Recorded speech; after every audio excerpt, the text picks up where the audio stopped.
Le livre de l'Apocalypse, chapitre 19. Après cela, j'entendis dans le ciel comme la voix forte d'une foule immense qui disait « Alléluia!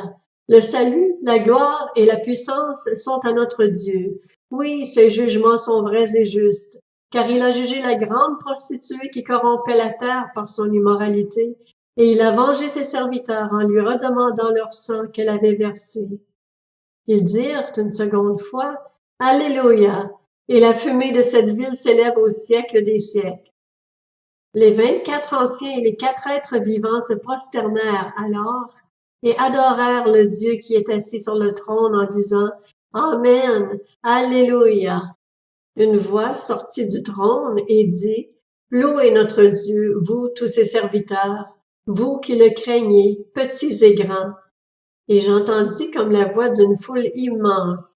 Elle ressemblait au bruit de grosses eaux, au grondement de forts coups de tonnerre, et elle disait « Alléluia, car le Seigneur notre Dieu Tout-Puissant a établi son règne. Réjouissons-nous, soyons dans la joie, et rendons-lui gloire, car voici venu le moment des noces de l'agneau, et son épouse s'est préparée. Il lui a été donné de s'habiller d'un fin lin éclatant, pur. En effet, le fin lin, ce sont les œuvres justes des saints.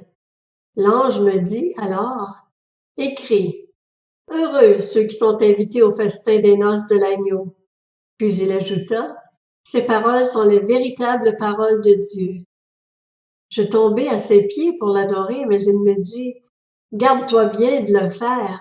Je suis ton compagnon de service et celui de tes frères et sœurs qui gardent le témoignage de Jésus. Adore Dieu, car le témoignage de Jésus est l'esprit de la prophétie. » Ensuite, je vis le ciel ouvert, et voici qu'un cheval blanc apparut. Celui qui le montait s'appelle Fidèle et Véritable.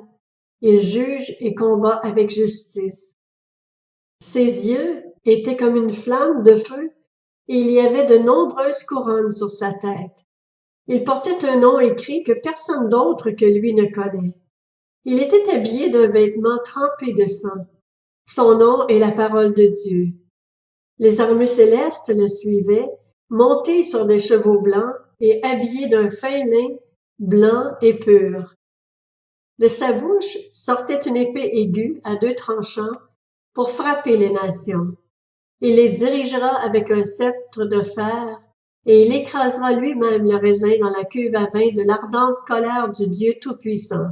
Il portait sur son vêtement et sur sa cuisse un nom écrit « Roi des rois et Seigneur des seigneurs ». Je vis un autre ange debout dans le soleil. Il cria d'une voix forte à tous les oiseaux qui volaient haut dans le ciel. « Venez, rassemblez-vous pour le grand festin de Dieu, afin de manger la chair des rois, la chair des chefs militaires, la chair des guerriers, la chair des chevaux et de ceux qui les montent, la chair de tous les hommes, libres et esclaves, petits et grands. » Alors je vis la bête, les rois de la terre et leurs armées, rassemblés pour faire la guerre à celui qui montait le cheval et à son armée. La bête fut capturée ainsi que le prétendu prophète qui avait accompli devant elle des signes miraculeux pour égarer ceux qui avaient reçu la marque de la bête et adoré son image. Tous les 2 furent jetés vivants dans les temps ardents de feu et de soufre. Les autres furent tués par l'épée qui sortait de la bouche de celui qui montait le cheval, et tous les oiseaux se rassasièrent de leur chair.